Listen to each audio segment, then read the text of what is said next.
The family that vacations together stays together. At least, that was the plan. Except now, the Dastardly desk clerk is saying he can't confirm your connecting rooms. Wait, what? That's right, ma'am. You have rooms 201 and 709. No, we cannot be 5 floors away from our kids. The doors have double locks. They'll be fine. When you want connecting rooms confirmed before you arrive, it matters where you stay. Welcome to Hilton. I see your connecting rooms are already confirmed. Hilton, for the stay. This episode is brought to you by Nespresso and Samra Origins by the Weekend Coffee Collection. Introducing Samra Origins. My collaboration with Nespresso is a connection to my roots, to my mother, Samra. Coffee that hits the right notes. It transports you. Crafted with unique notes and bold, soaring flavors. Experience a taste that moves you. Nespresso and Samra Origins. Discover more at Nespresso.com. All her life, she assumed that my grandmother's first husband was her biological father. My grandmother had remarried by this time, so the person I knew as grandpa I knew was my grandmother's second husband. But it's all an identity thing. I was afraid of... And I known that my mom's older siblings had been keeping the secret from her, right? So I know if they were unwilling to tell her the truth, this was going to be a big revelation. And I was afraid how my mom was going to respond to the news, like emotionally, everything. Welcome to DNA Surprises, a podcast that delves into the world of unexpected DNA discoveries. I'm your host, Alexis Auersalt. In July 2021, my life took a surprising turn when I found out that I'm an NPE, a person who has experienced a non-paternal event. In other words, my biological father isn't who I thought he was. Join me as we explore the stories of NPEs, adoptees, and donor-conceived people and their families. Get ready to unravel the astonishing journeys that begin with a simple DNA test. This is DNA Surprises. At the end of every episode, I ask my guests 2 questions. The first question is advice for parents who may be keeping a DNA surprise from their children. Most of the time, like 99% of the time, the advice is to tell. To tell because people have the right to know. Because trust in your parents is important. To tell because eventually, maybe generations down the line, the truth will come out. In this week's episode, Oscar shares his story of what happens when the child of an NPE uncovers a DNA surprise. He shares why he struggled with telling his mom, what he learned about his family, and where things stand today. Thank you for sharing your story, Oscar. My name's Oscar. I'm almost 50, and I live in Philadelphia. My DNA surprise story was something I wasn't looking for. I was having a conversation with my mom. We were talking about my dad's family and her family, and she had mentioned that she always thought that she came from just these humble roots, and there wasn't much to her story, to her family story. And she was comparing herself to my dad's family. My dad's family was very different in the sense that they come from the city. They're very educated. If you've ever seen the movie Roma that takes place in Mexico City, they're very much like that, where they had help. So anyway, my mom was, I don't know, it was like a hint of jealousy maybe when she was comparing our family on her side to my father's side. And so I told her, well, you know, I'm into history. That's my background. I have a degree in history. So it's a very much of an interest of mine. So it's like, Mom, there's got to be more to that side of our family, to your side of our family. I know that your grandfather, my great-grandfather, fought in the Mexican Revolution. He was very active in northeastern Mexico. There has to be something more to our family, right? And the reason she didn't think there was more to our family because her memory starts after my grandmother's widowed and they're no longer on a family farm. They're kind of displaced. They're in Texas after my grandmother left Mexico, and they're essentially migrant workers, like working for other people. That's the story she knows, right? My mom never knew her father. She never knew him because the story was that he died before she had memories. There's no memories of him. There are also no pictures of him. I spent a lot of time with my grandmother, and she never talked about him. He was kind of ghostly figure, right? You knew the name, but there was no evidence that he really existed. Was it something that she was really interested in and curious about, or did she kind of just accept? 100%. Yeah, she was curious. And I was curious too, right? Because I spent lots of time with my grandmother, and I never had conversations about, well, what was my grandfather like or anything like that. Never had any of those conversations. And so I was like, well, there has to be more to our family, and I'm going to look into it. I had no idea what I was going to discover, which was a DNA surprise. That was never my intention. It was just going to be pure genealogy, researching my family, seeing where my grandparents were from, where my great-grandparents were from, and et cetera, et cetera. So I started to put together a family tree, and I'm researching my family. I'm having a good time finding these primary documents, these church records, these civil records, death, birth, etc. And by the time I'm researching, my grandmother had passed away. So I'm happily finding all these documents that I previously mentioned, and I find my mom's birth certificate, father's death record. I was like, well, this is a great find. Now I'm going to know what he died from, because what I've been told is that he died from cancer. And my mom thought it was lung cancer, but she didn't know. So I was like, well, it was great. Now I found his death record. I can really know what he died from. I'm reading the birth record, and I'm looking at the year that he died, and the year is several years before my mom's born. So I'm like, is there a clerical mistake? Like, you never know. Is there a clerical mistake? This year doesn't make sense. It doesn't make sense. Like, how can my grandfather die before my mom was born, right? So your first thought, though, is you're kind of assuming clerical error, maybe from the times. It's just poor record keeping kind of a thing. And it's cursive Spanish, so maybe I just can't read that little bits of cursive. Maybe it's actually the right year, but I can't read it correctly. I read it several times just to make sure that what I'm seeing is reality, right? So I read it. So then I asked my mom, I said, hey, Mom, I found your dad's death record, but this is the year he said he died, which is several years before you were born. And right away, she's like, that has to be a mistake. She was thinking the same.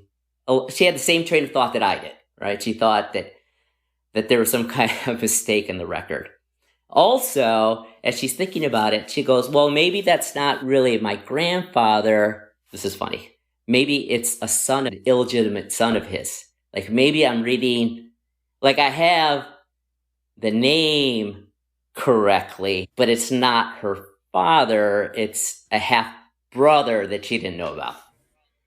Okay, so saying that the record actually was not for the person that you thought it was for. Maybe it was actually for someone else. She thought it was well, our minds start going, going places to make things make sense. Which in my family would not have been a surprise. Not at all. I can find no in my family's history. Sure. So I leave it alone. So I'm adding to my tree, finding more records, whatever.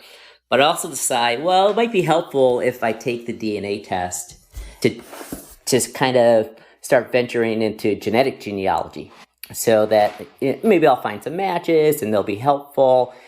And I remember telling Mom, I'm going to do this, but I know we're probably not going to find anything surprising. There aren't going to be any surprises. I know who all my aunts are. I know who all my uncles are on your side. I've met them all, right? We all kind of lived in this little cluster in this community where we all ended up in the Midwest. It's pretty straightforward, but it's going to help me maybe find some cousins that we've lost track of, the children of the aunts and uncles that I know. So I take the test, and then I get my results.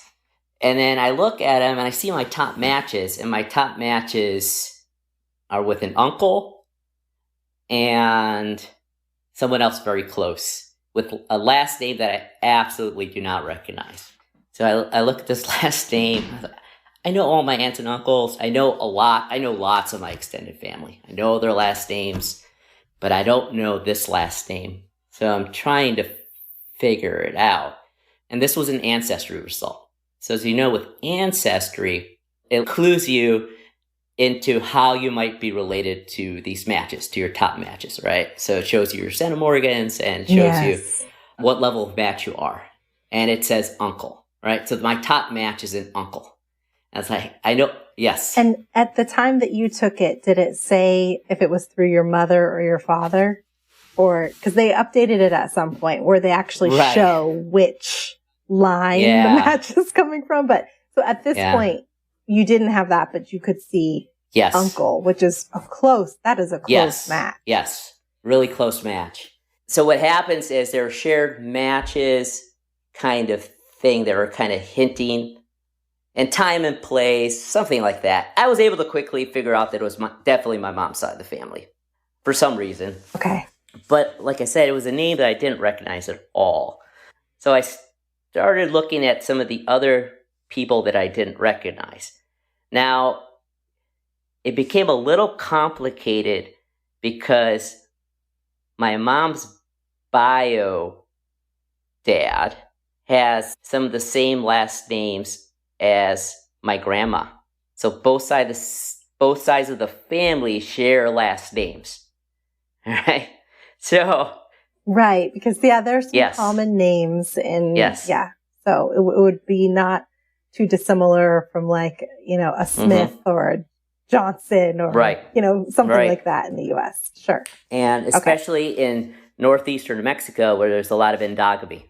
Like we all descend from these same family groups. So I'm looking at these last names and of course they look familiar to me, but they actually weren't the family groups I knew about growing up. All right. But I did some poking and I saw another cousin's like, I don't recognize that guy either, but his bio had contact information.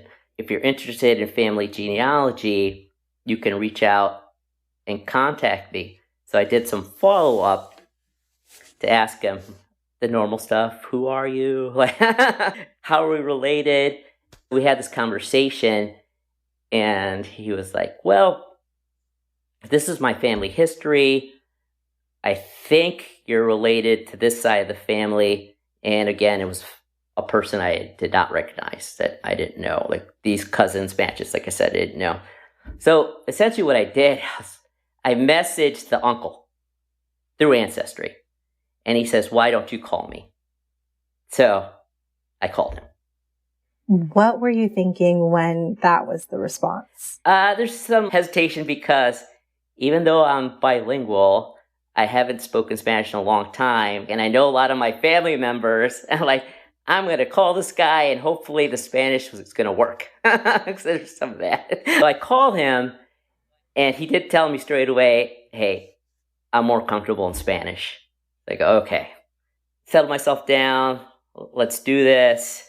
I start the conversation in Spanish, but I'm like, hopefully I can find all the right words, right? Because sometimes, especially if you haven't spoken Spanish in quite a while, the vocabulary doesn't come to you straight away. So I was like, well, hopefully everything comes to me straight away so that I can get the information that I need from this man who's probably my uncle. I wasn't all in thinking he was my uncle. I was pretty sure he was my uncle, but I don't know. It's that whole NP thing here. Well, for me, it's like not grandparent expected type thing. So, sure. Sure. Yeah. But the DNA, if you have that experience with genealogy and kind of diving into the DNA, you kind of know, like, it's not a lie. This is real, but you don't know who he is. So what does he say? So we started talking and he's like, well, who's your mom, right? Who are your parents? Where are your parents from? And I'm asking him the same questions. My mom, she does have a younger brother too. And I tell him what my uncle's name, my mom's younger brother, what his name is. He goes, that's my dad's name. I was like, that's your dad's name? He's like, yeah, that's also my middle name.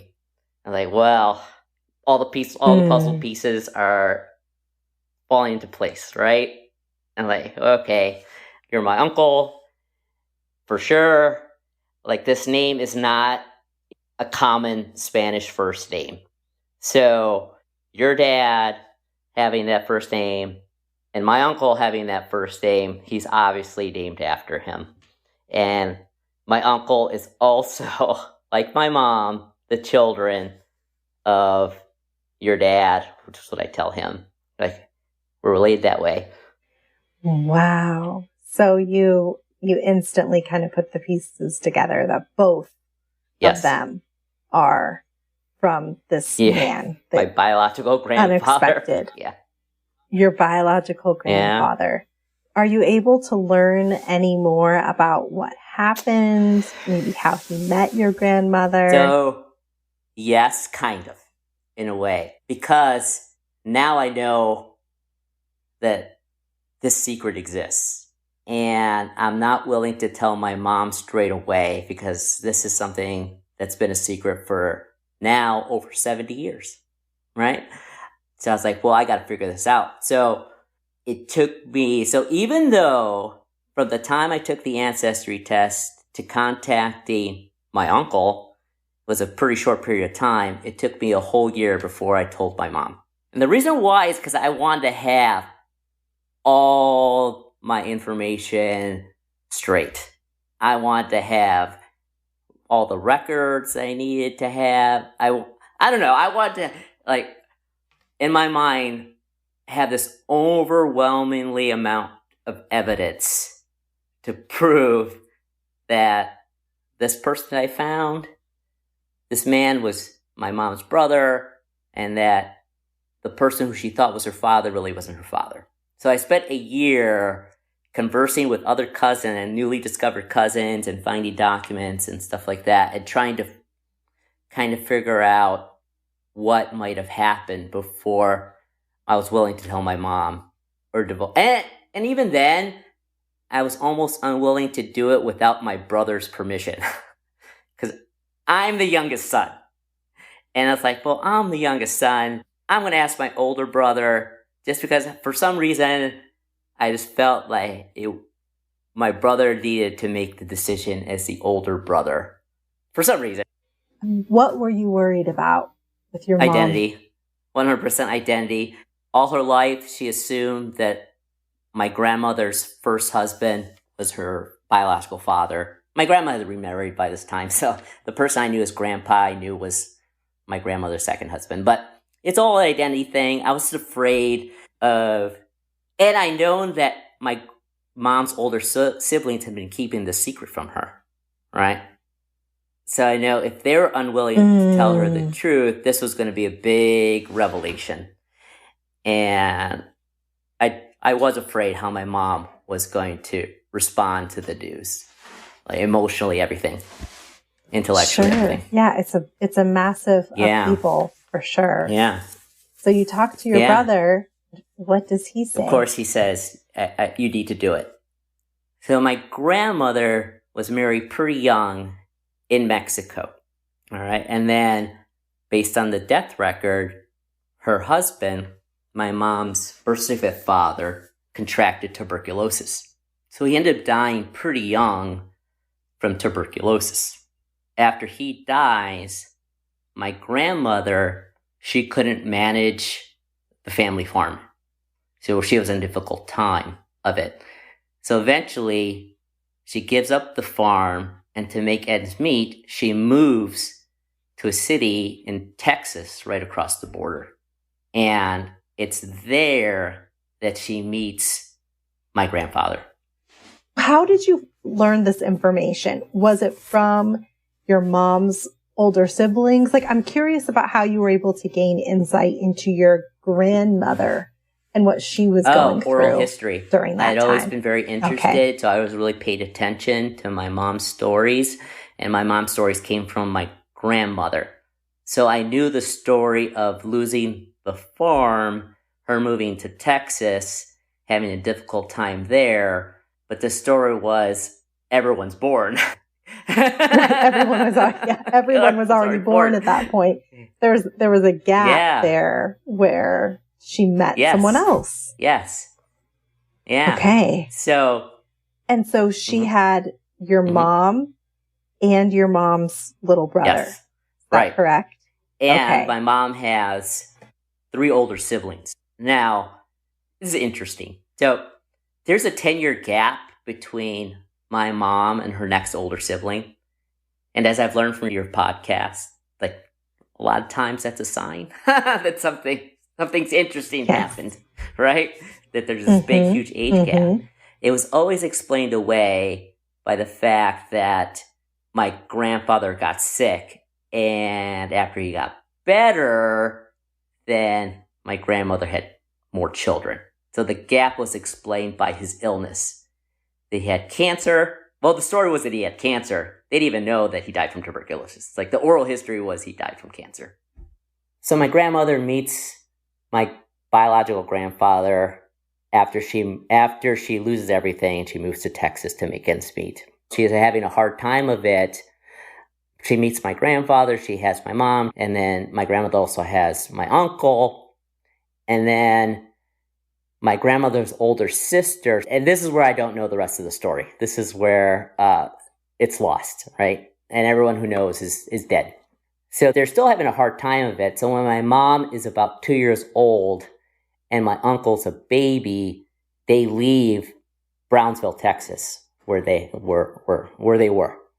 Because my grandma's sister knows that my grandma's having a hard time. So she comes down, scoops them up, and takes them up to a ranch a little further north. So now they're separated from my biological grandfather. So something happened within the relationship. Routine, adjective, used to describe an individual whose spirit is unyielding, unconstrained, one who navigates life on their own terms, effortlessly. They do not always show up on time, but when they arrive, you notice an individual confident in their contradictions. They know the rules, but behave as if they do not exist. Routine, the new fragrance by Miu Miu, defined by you. Does it ever feel like you're a marketing professional just speaking into the void? But with LinkedIn ads, you can know you're reaching the right decision makers, a network of 130 million of them, in fact. You can even target buyers by job title, industry, company, seniority, skills, and did I say job title? See how you can avoid the void and reach the right buyers with LinkedIn ads. Spend $250 on your first campaign and get a free $250 credit for the next one. Get started at linkedin.com/campaign. Terms and conditions apply. Was he married He was at the not time? married. Yeah. He was not married. So it wasn't something about that. But you don't know what happened. But for whatever reason, they end up separated. Yes. Your mom, or your grandmother moves away with your mom and your uncle and then the older 3. Yes. And is that the end of their relationship as far as you know? Yeah, that's the end. There's that separate. My mom has no memories, and he was around, had to be around for the first 2 years of her life because they had my uncle, and there's a 2-year age gap there. Yeah. But she doesn't remember. Okay. Yeah, and then they moved further away. They moved to the Midwest afterwards just because that's a place where they could have a better life economically. And then at what point does your grandmother meet her second husband? My grandpa was a migrant worker. They met in South Texas, and my grandpa told my older uncle that, hey, there's some job opportunities up in the Midwest. My brother has a family up there. You could find a good job. And this is before my grandpa became my grandpa. Because they were working in the same ranch, same farm. Right, they were working. Yeah. Okay. Yeah. Okay. And so my uncle goes away, and then my grandma decides that she just can't leave her oldest son alone by himself way up in the Midwest. So she packs up the family. She surprises my uncle, and they all show up. They all show up in the Midwest, and then my uncle has to find a place for everyone. But that's a whole different story. Okay. And so then she ends up falling in love with your grandpa. And then he ostensibly adopts the 2 younger ones and raises a stepfather. Yeah, because he's a widower. When my grandma and him meet, she's a widow. He's a widower. Those are the times where people found it more the gender roles were more thing, right? He needed someone to help around the house, and she needed someone to help support her. So it was definitely a relationship that was convenient for both of them at that point in their lives. Yeah. Okay. All right. So this is the story that you've been able to piece together, and you sit on it for a year while you're compiling all of this information and putting the pieces together. Take me to your conversation with your mom. What happens? So like I said, my brother, like, you need to tell Mom. She still lives in the Midwest, and I live out east. So I call my mom. So I can't even do it face-to-face, right?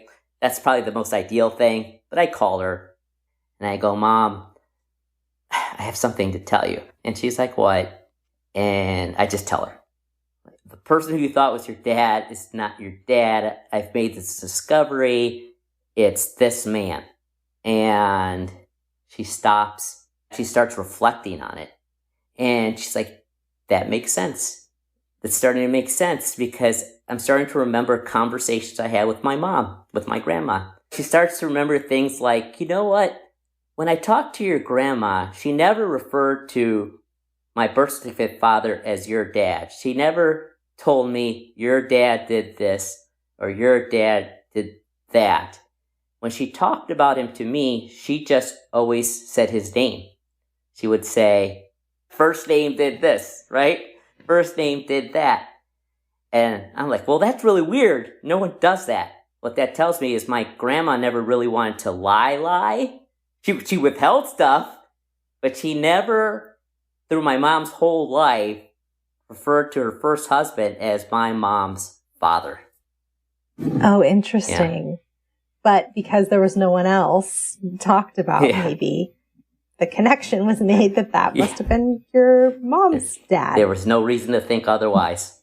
Yeah. So it sounds like she took it pretty well. I mean, was it hard for her? Was she emotional? She took it very well after that first conversation, but then she went through what most NPs go through. She started to really question her identity. She did the same thing where she looks in the mirror and just says, who am I? All that kind of stuff. Thinking about my grandma and the conversations that he had, wondering why my grandma withheld that information from her. All the classic things, right? She went through and she would have happy moments knowing that she knew the truth.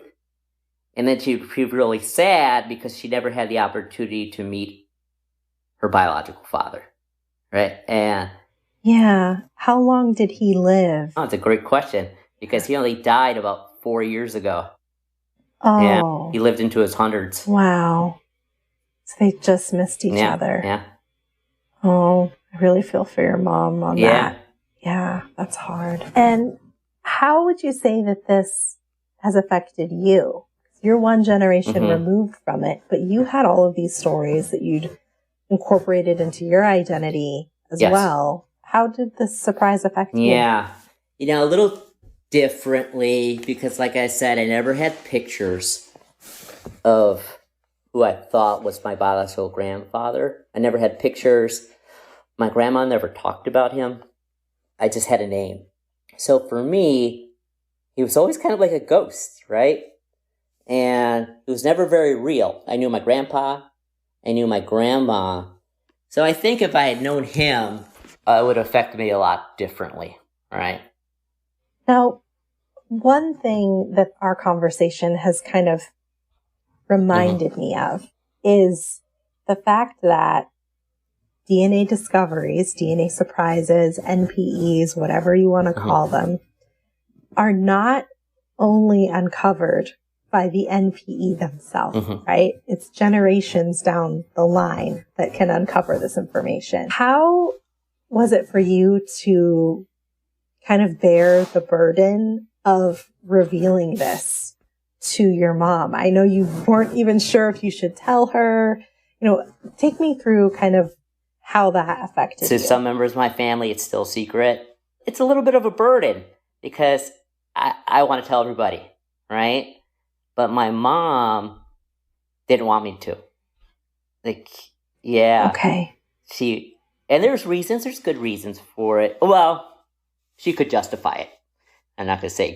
Sure, they're her reasons. Reasons. Has she connected with any of her siblings, like the uncle that you connected with through DNA? No, that's all been me. And the reason being because she feels that because she discovered this so late in life, she doesn't want it. She feels like she would be intruding. So she doesn't want her to inject herself into these people's lives, these siblings that didn't know she existed. Because my biological grandfather did get married, and ultimately he had 4 more children. This happened 5 years ago? Yes. The original kind of discovery, and then 4 years ago, you told your mom. How is she doing today? Yeah. In order to help her better navigate her emotional response to this and everything, that's when I started to listen to your podcasts and other podcasts like yours, because I wanted to understand. Because being a generation removed from it, I can look at my mom and I can look at my dad and I know who I am, right? I see how they behave. Saw how my mom's mannerisms, my dad's mannerisms. I know who I pattern myself after. So it's a little different. There's no mystery. But my mom, there's that, I think the trauma every NP experiences. Like just, because leading up, while I was doing my research, she'd always said, you know what? My siblings, my sisters are different from me. They're very different from me. And I don't understand why they're different from me. It's like, well, this is the reason why. They have a different history. It's like it was always there. She's actually in a really good place now. She's thanked me. She goes, I'm glad you discovered the truth for me. This is something I really needed to know. And I found a lot of pictures for her. My great-grandmother, a picture of her father.